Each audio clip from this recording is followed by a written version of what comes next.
Hola, buenas tardes, Ivonne. Bienvenida a nuestra clase del día de hoy. Buenas tardes, maestra. ¿Recuerdas si la clase pasada estábamos hablando sobre el mar? ¿Recuerdas eso?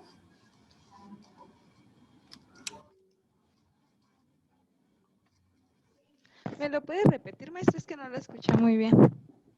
Te preguntaba que si recuerdas que la clase pasada hablábamos sobre el mar, sobre las fronteras del mar.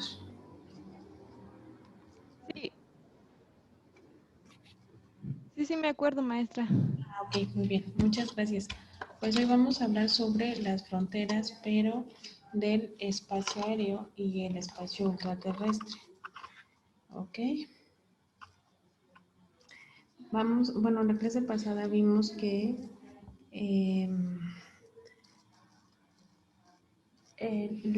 lo que abarca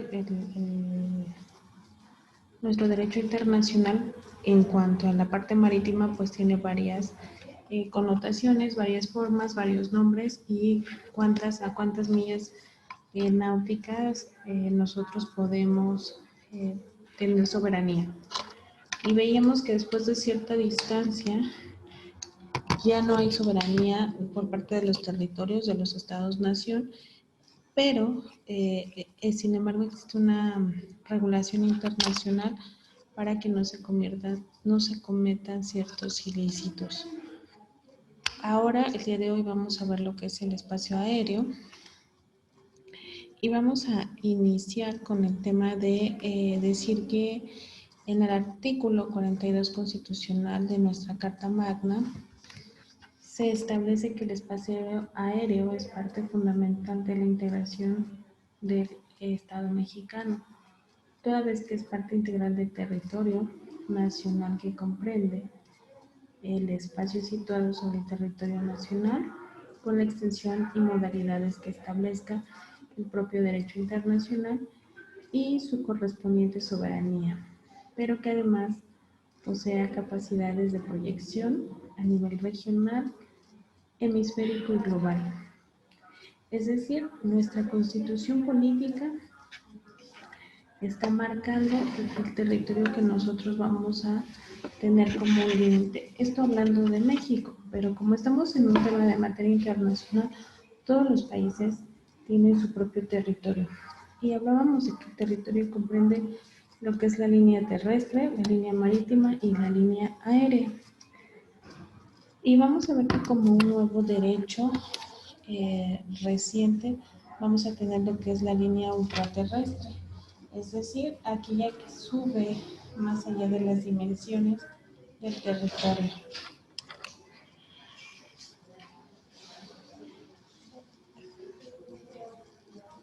Y esa es la línea que tenemos en el espacio.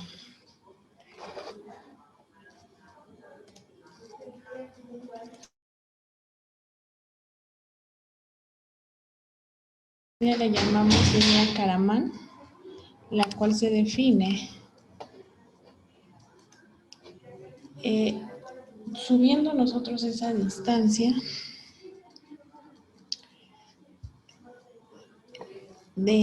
son líneas paralelas de lo que es la Tierra, de lo que abarca la Tierra hacia arriba. Esas líneas paralelas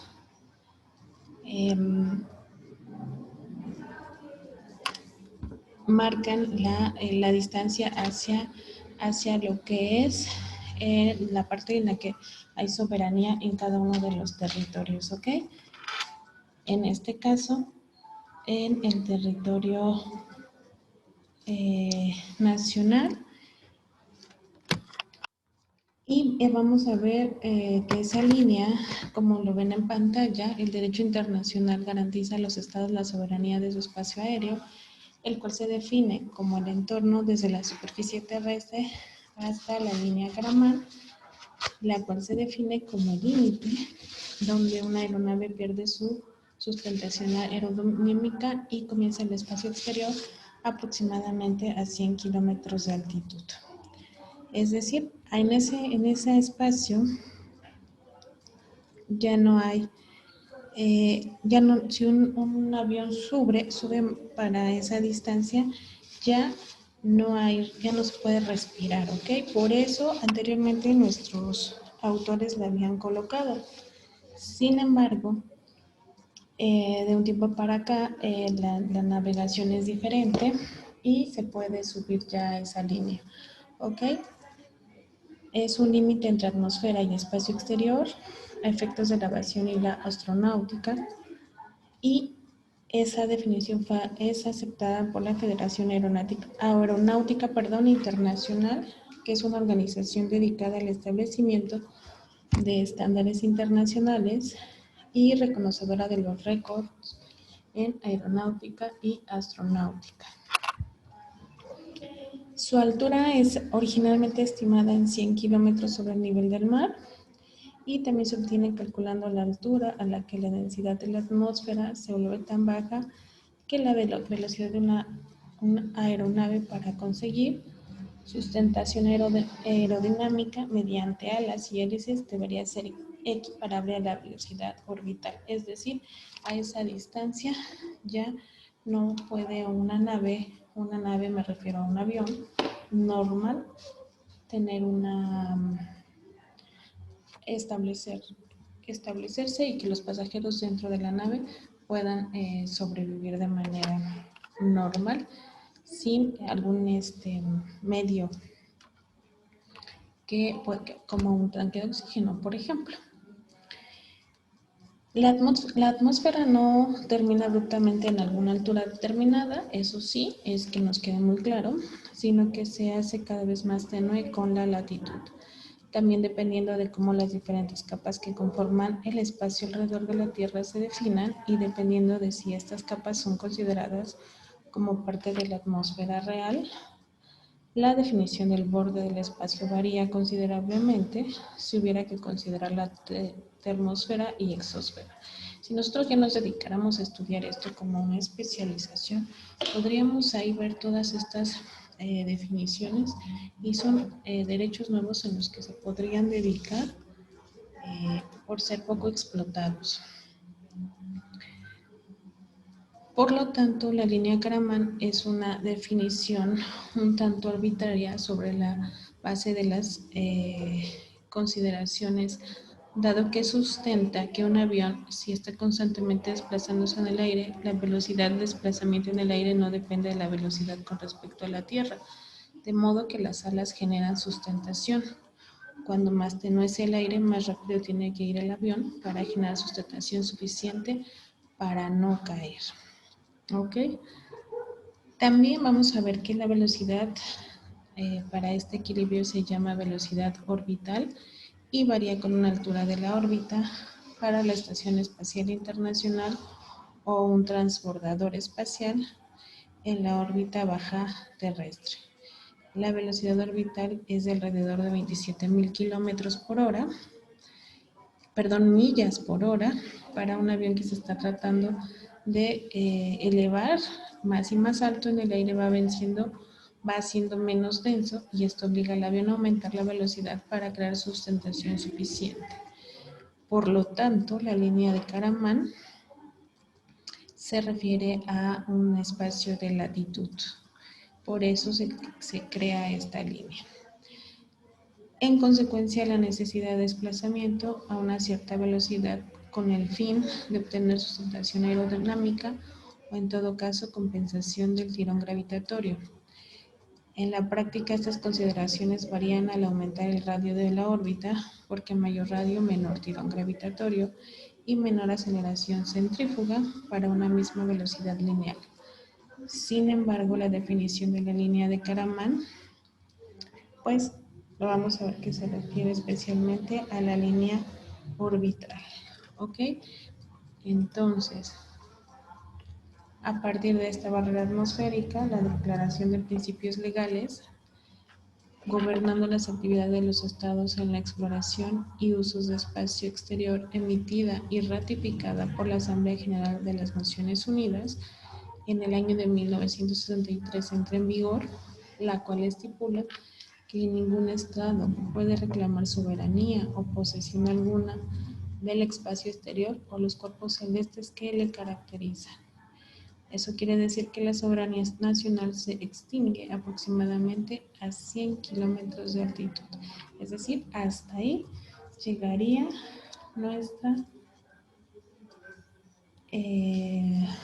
nuestra soberanía, la capacidad en la que tenemos que gobernar. Cuando uno ve que sobrevuelan los aviones por ahí, esa parte, pues si nosotros tenemos soberanía sobre los aviones. Y por eso existen las líneas aéreas, las vías aéreas. Así como en la tierra vemos carreteras y hay unos límites territoriales entre una y otra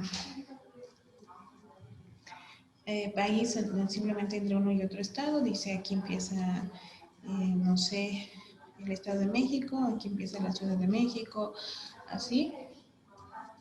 La vamos a ver, pero a nivel nación y en el aire.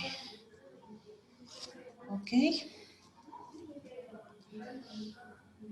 Y ahí vamos a aplicar la soberanía. De ahí hacia arriba o de la línea Karaman hacia arriba, lo que va a pasar es que va a venir lo que es el espacio ultraterrestre.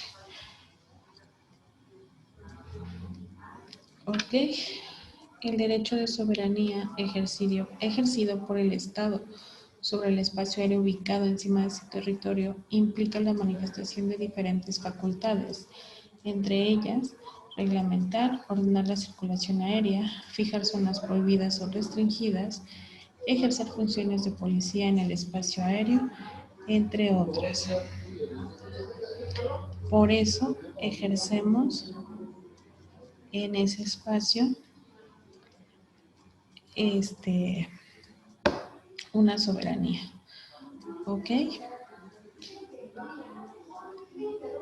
Vamos a ver que existe una Policía Aérea Nacional y sus obligaciones son vigilar y mantener el orden y la seguridad, la infraestructura aeronáutica nacional en su carácter de auxiliar de la justicia, previniendo, reimprimiendo, investigando la comisión de delitos y faltas que se cometen en su jurisdicción, obviamente en el sobrevuelo de un país.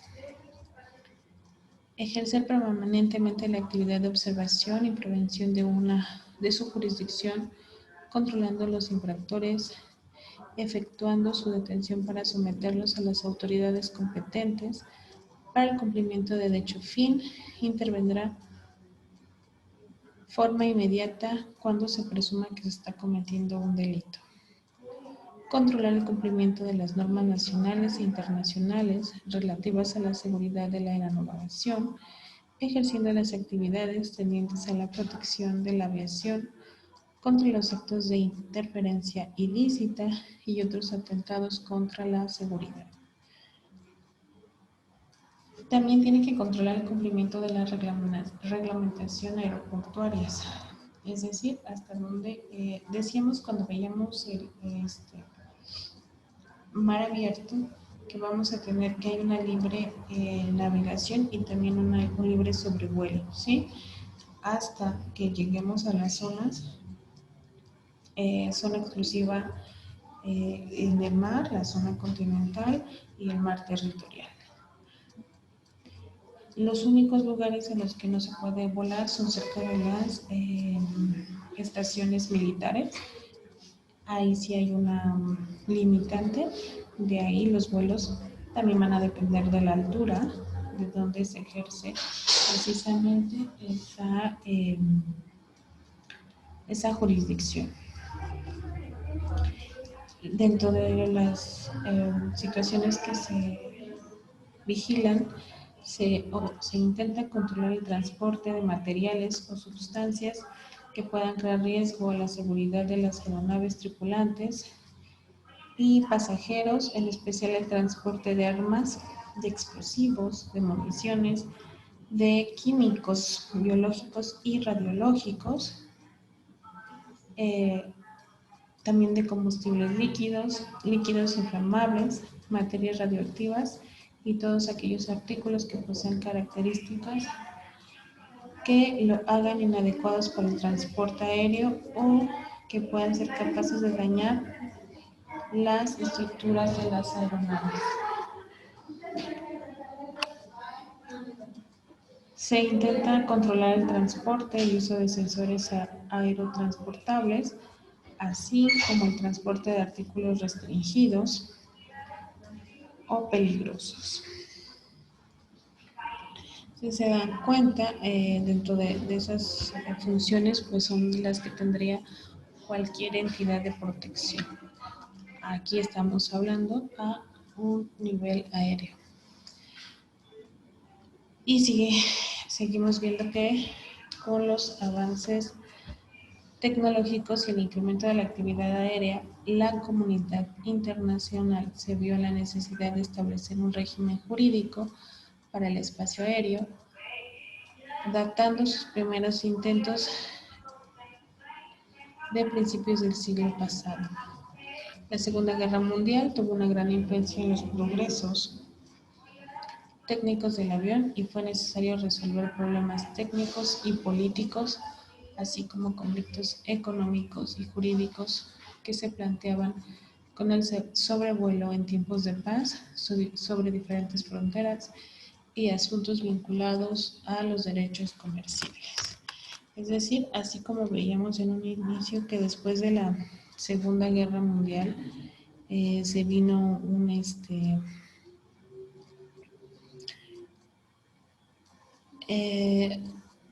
un gran avance a nivel internacional, al derecho internacional por el conflicto bélico, pues no era la excepción el espacio aéreo, ¿no?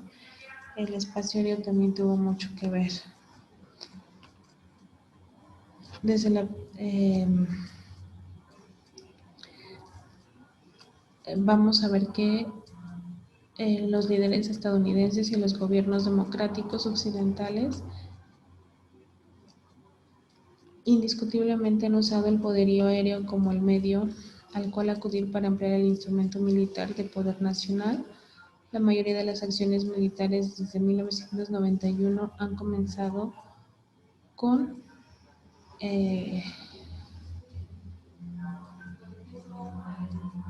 campañas de poderío aéreo, al menos en el lado de uno u otros países.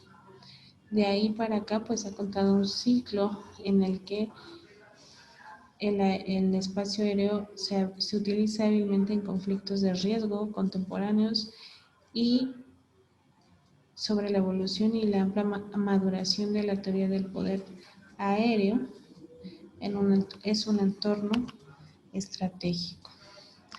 Viene la Segunda Guerra Mundial y ya hay que regular asimismo el espacio aéreo internacional.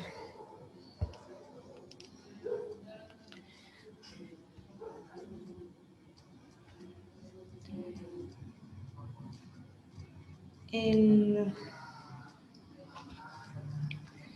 7 de diciembre de 1944 se firma en Chicago el mencionado Convenio sobre Aviación Civil Internacional, principal instrumento regulador de la aviación civil, y el convenio se fijó como objetivos promover el desarrollo ordenado de la aviación civil de posguerra y facilitar el transporte aéreo.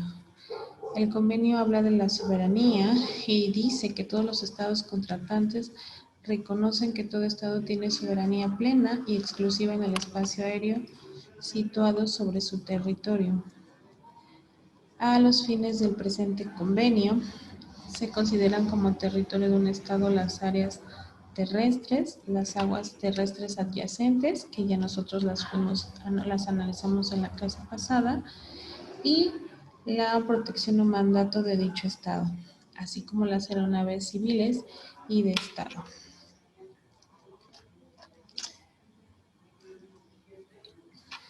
Ok.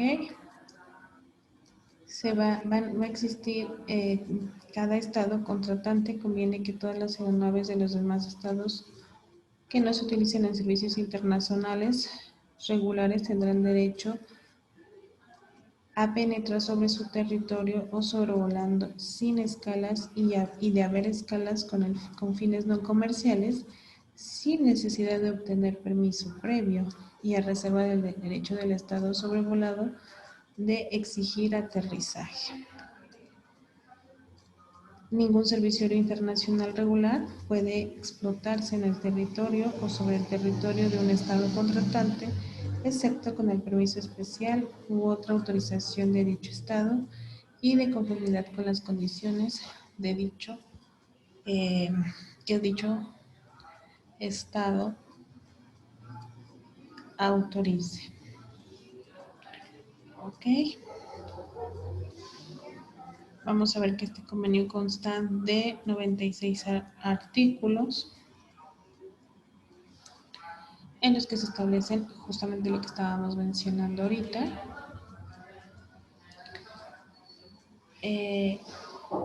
Los privilegios y obligaciones de todos los estados contratantes, la adopción de normas y métodos recomendados internacionales para regular la navegación aérea, así como recomendaciones a los estados contratantes para que establezcan servicios e instalaciones de navegación aérea, proponiendo la facilitación del transporte aéreo mediante la reducción de trámites aduaneros.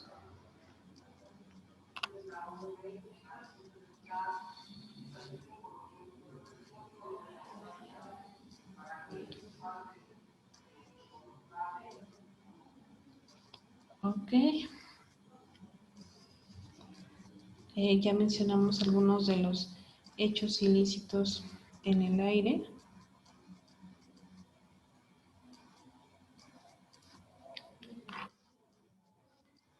Y se producen utilizando aeronaves que sobrevuelan el territorio del Estado, tales encontrando el contrabando, el espionaje, el transporte ilegal de personas y sustancias psicotrópicas y estupefacientes, entre otros.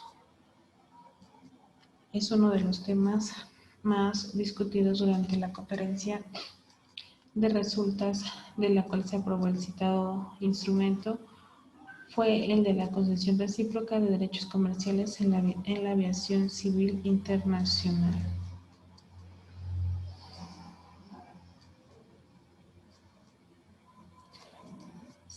Existe la relación de la Convención de las Naciones Unidas contra la delincuencia organizada transnacional y complementa la Convención de las Naciones Unidas contra la delincuencia organizada.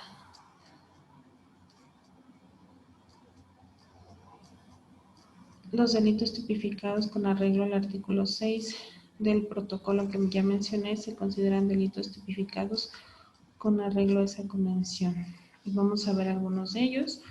Por el tráfico ilícito de migrantes, se entenderá la facilidad de la entrada ilegal de una persona a un estado parte del cual dicha persona no sea nacional o residente permanente con el fin de obtener directa o indirectamente un beneficio financiero o un beneficio de orden material.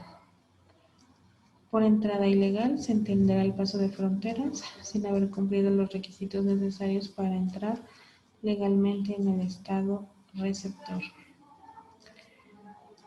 También tenemos el delito de documento de identidad o viaje falso y se entenderá cualquier documento de viaje o de identidad elaborado o expedido de forma espuria o alterado materialmente por cualquiera que no sea la persona o entidad legalmente autorizada para producir o expedir el documento de viaje o de identidad en nombre de un Estado. Expedido o obtenido indebidamente, declaración falsa, corrupción o coacción de cualquier otra forma ilegal. Utilización por una persona que no sea titular legítimo. Y vamos a entender que por buque se entenderá cualquier tipo de embarcación con inclusión de las embarcaciones sin desplazamiento y los hidroaviones que se utilicen o puedan utilizarse como medio de transporte sobre el agua, excluidos los botes de guerra, los buques auxiliares de la Armada u otros buques que sean propiedad de un Estado o explotados por este y que en ese momento se emplean únicamente en servicios que no sean comerciales. El tráfico ilícito de inmigrantes por mar, las medidas de protección con respecto a este, y eso es lo que nosotros vamos a encontrar en la convención. Si ustedes pueden analizar, las convenciones son muy pequeñas, algunas tienen mayor relevancia y han sido estudiadas, ¿ok? Existen en la actualidad acuerdos multilaterales que adoptan la política de los cielos abiertos. Tal es el caso del Convenio Multilateral en el marco del Foro de Cooperación Económica de Asia y Pacífico, suscrito entre Estados Unidos, Brunei, Chile, Nueva Zelanda y Singapur.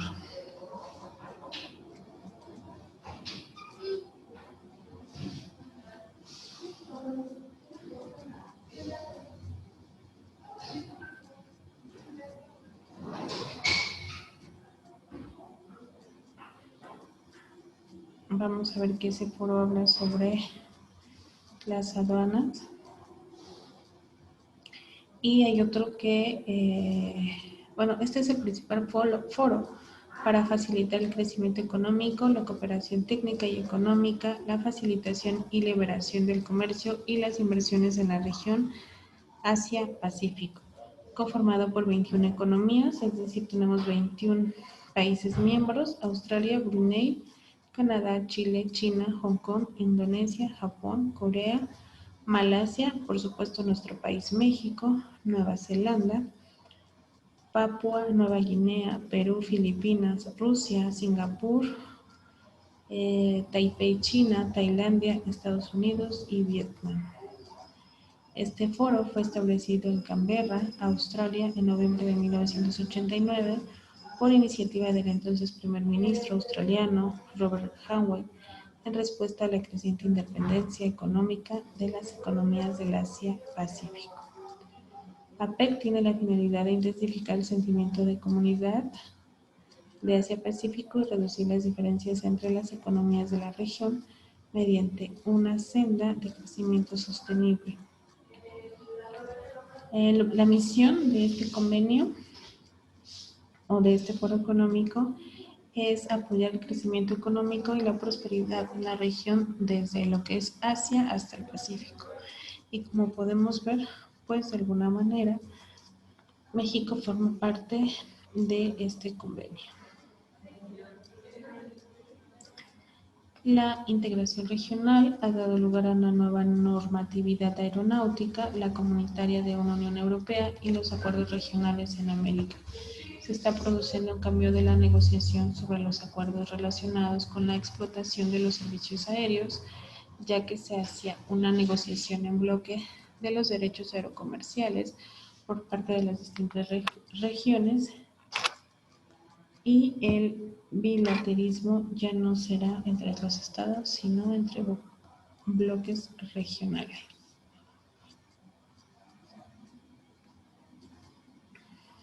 Con el fin de desarrollar los principios y técnicas de la navegación aérea internacional, fomentar la organización y el desenvolvimiento del transporte aéreo internacional, promoviendo en general el desarrollo de la aeronáutica civil internacional de todos sus aspectos.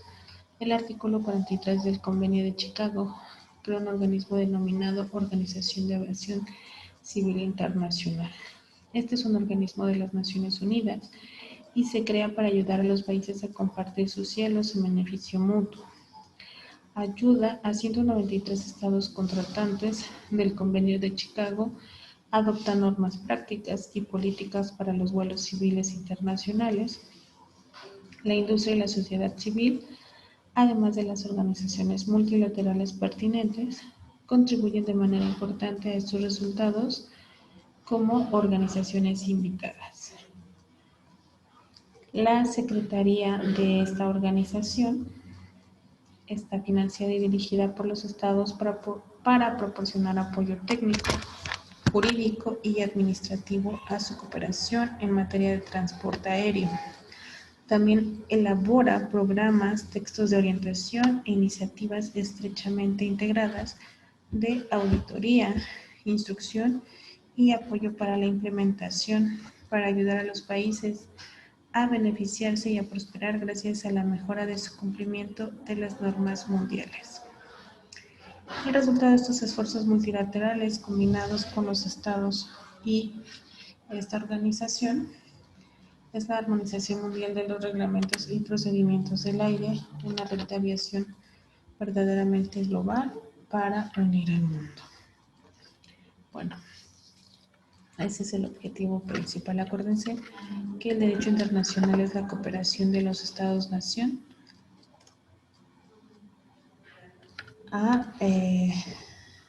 y siempre vamos a actuar de buena fe. Ok, dicha organización es una agencia especializada de las Naciones Unidas, integrada por 188 estados, cuya sede se encuentra en la ciudad de Montreal, Canadá. Está compuesta por una asamblea, un consejo y otros órganos que sean estimados necesarios. Su principal objetivo es lograr el desarrollo seguro y ordenado de la aviación civil internacional en todo el mundo.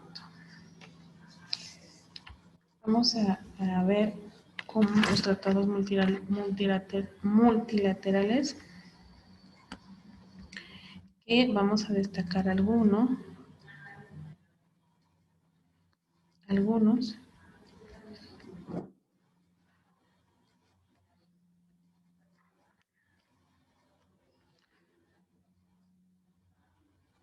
Ok. El convenio de Chicago del 7 de diciembre de 1944, que contiene dos grandes categorías de disposiciones, las reglas que dieron lugar al OASI y las disposiciones dirigidas a reglamentar la navegación y ciertos aspectos del transporte aéreo, convenios multilaterales sobre diversas materias. Ese ya lo checamos. Y tenemos otro, el convenio de Varsovia, del 12 de octubre de 1929 para la unificación de determinadas reglas relativas al transporte aéreo internacional, modificado por los protocolos firmados en La Haya el 28 de septiembre de 1955 y en la ciudad de Guatemala el 8 de marzo de 1971. Este convenio aplica a todo el transporte internacional de personas, equipajes o mercancías efectuado contra remuneración en aeronave. Se aplica igualmente a los transportes gratuitos efectuados en aeronave por una empresa de transportes aéreos y se denomina como transporte internacional aquel que, con arreglo de las estipulaciones de las partes, el punto de partida y el punto de destino, haya o no interrupción de transporte a bordo, estén situados ya en el territorio de dos altas partes contratantes y en el territorio de una sola alta parte contratante, con tal de que se prevea una escala intermedia, bien en potencia, aunque no sea contratante. El transporte en sí la susodicha escala en territorios sometidos a la soberanía, esta jurisdicción, mandato, autoridad de la misma, será considerada como internacional. Ok, vamos a ver que este convenio revisa y analiza lo que son los billetes de pasaje, el talón de equipajes, la carta de porte aéreo, y es ahí donde más se centra la responsabilidad de quien la porta o del portador y en general todas las decisiones finales. El convenio de Bruselas sobre asistencia y salvamiento, este no tuvo vigencia, fue nada más como un piloto, vamos a decirlo así, pero dio paso a otros proyectos.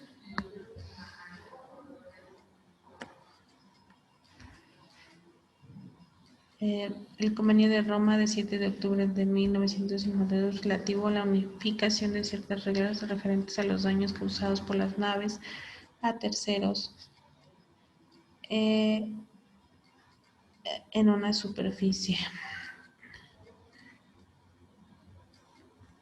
Aquí en esta vamos a ver también que implica o es la misma fecha de cuando se hizo la declaración del genocidio.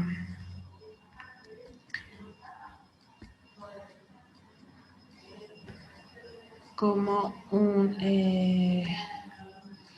convenio relativo al reconocimiento internacional de derechos sobre aeronaves y se firma. En ese convenio vamos a analizar y se van a ver todos los estados-nación, la fecha de la firma en la que pertenecen a ellos, cuándo se agregan y la fecha después de que firmaron, cuando entra en vigor, ¿ok? Decíamos cuando iniciábamos las clases de Derecho Internacional que todas van siendo parte ya integrante. Ok, tenemos lo que es el Convenio de Guadalajara de septiembre de 1961 para unificación de ciertas reglas relativas al transporte aéreo internacional realizado por quien no sea el transportista contractual. El Convenio de Tokio del 14 de septiembre de 1963 sobre infracciones y ciertos actos sometidos a bordes de aeronaves. El Convenio de París del 10 de julio de 1967 sobre procedimientos aplicables para el establecimiento de las tarifas de los servicios aéreos regulares. El Acuerdo de Montreal del 4 de marzo de 1966 relativo a los límites de responsabilidad del Convenio de Varsovia y el Protocolo de la Haya. El Convenio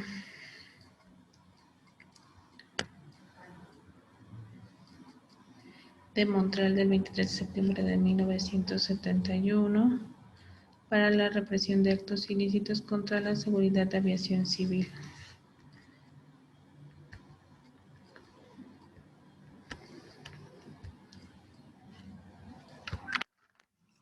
Acuerdos regionales, por lo que respecta a los convenios que no tienen un alcance mundial, sino que afectan solo a determinadas regiones. Y aquí vamos a citar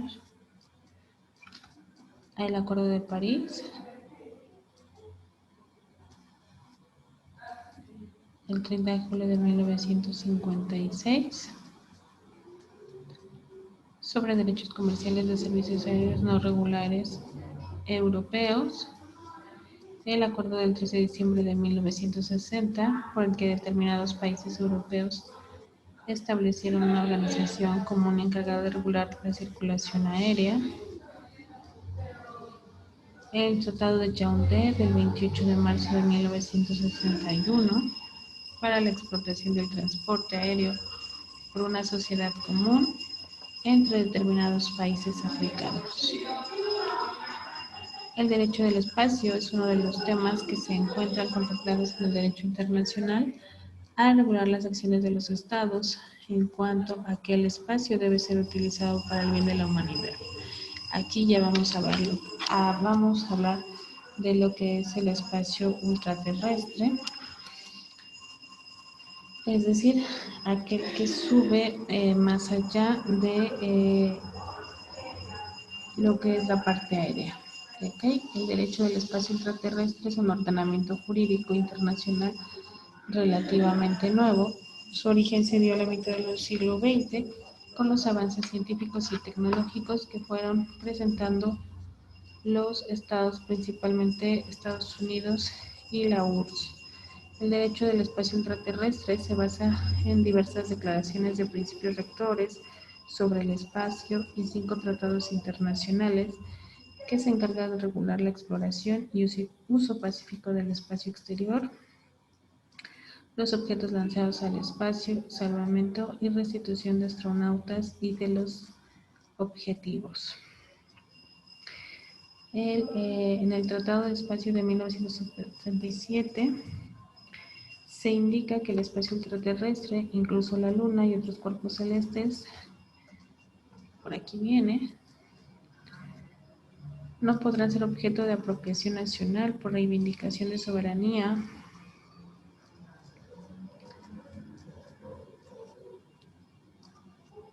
no podrán ser uso u ocupación ni de ninguna de otra manera, y todos los asignatarios se obligan a no aplicar la costumbre internacional en la adquisición de nuevos territorios fuera de la Tierra. El estatus de ratificación del tratado a agosto del 2012 es de poco más de 100 estados, tomando en cuenta a todos aquellos que disponen de alta tecnología espacial, mismos que renuncian jurídicamente a la práctica consuetudinaria del Rus Nullius. Como con el paso del tiempo este precepto ha sido seriamente cuestionado, por lo que distintos autores confirman que ha devenido en nueva forma de costumbre internacional. Es decir, el espacio ultraterrestre nos corresponde a todas las naciones. Sin embargo, pues hay países que quieren pues quedarse, ¿no?, con ese espacio. Sin embargo, los esfuerzos de las Naciones Unidas por reservar el espacio ultraterrestre para fines pacíficos comenzaron en 1957, unos meses antes del lanzamiento del primer satélite artificial a la órbita terrestre. Las Naciones Unidas estudiaron las primeras propuestas para prohibir el uso del espacio para fines militares y el emplazamiento de armas de destrucción en masa en el espacio ultraterrestre a finales del 60. Vamos a ver que existe un marco jurídico, que es el Tratado sobre los principios que deben regir las actividades de los Estados en la exploración y utilización del espacio ultraterrestre, incluso la Luna. Aquí, cuando, por ejemplo, se lanzan los satélites como el Sputnik, la convención dice que no deben de ser y no deben de contener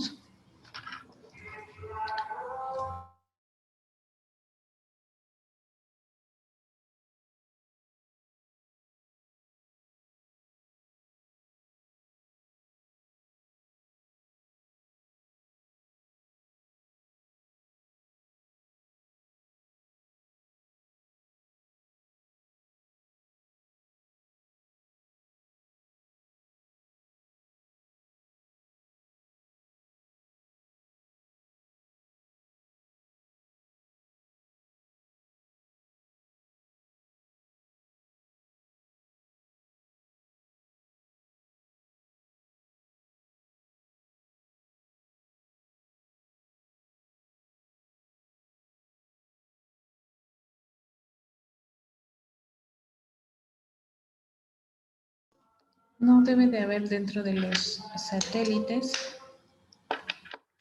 un tema de que vayan a lanzar este material nuclear, y deben de respetar la línea Karaman, que es la primera que vimos. Estados Unidos, no por ser el primer país que haya pisado la Luna, le pertenece el espacio aéreo, el espacio intraterrestre es de todos los países, independientemente de que hay países que tienen mayor actividad aeroespacial, ¿ok? Pero todos ellos, o el espacio ultraterrestre, es internacionales para todos. Ok, el espacio extraterrestre, incluida la Luna y otros cuerpos celestes, estará abierto para su explotación y utilización a todos los estados sin discriminación alguna, en las condiciones de igualdad y en conformidad con el derecho internacional, y habrá libertad de acceso a todas las regiones de los cuerpos celestes. El espacio extraterrestre, incluso la Luna y otros cuerpos celestes, estarán abiertos a la investigación científica, y los estados facilitarán y fomentarán la cooperación internacional en dichas investigaciones.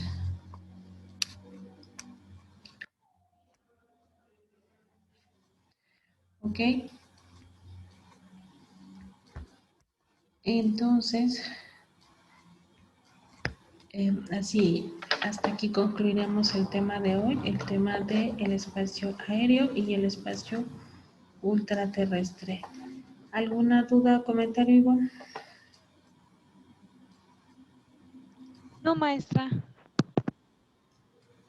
Bueno, entonces de ser el caso, nos vemos la siguiente clase y que pases una bonita tarde. Gracias igualmente.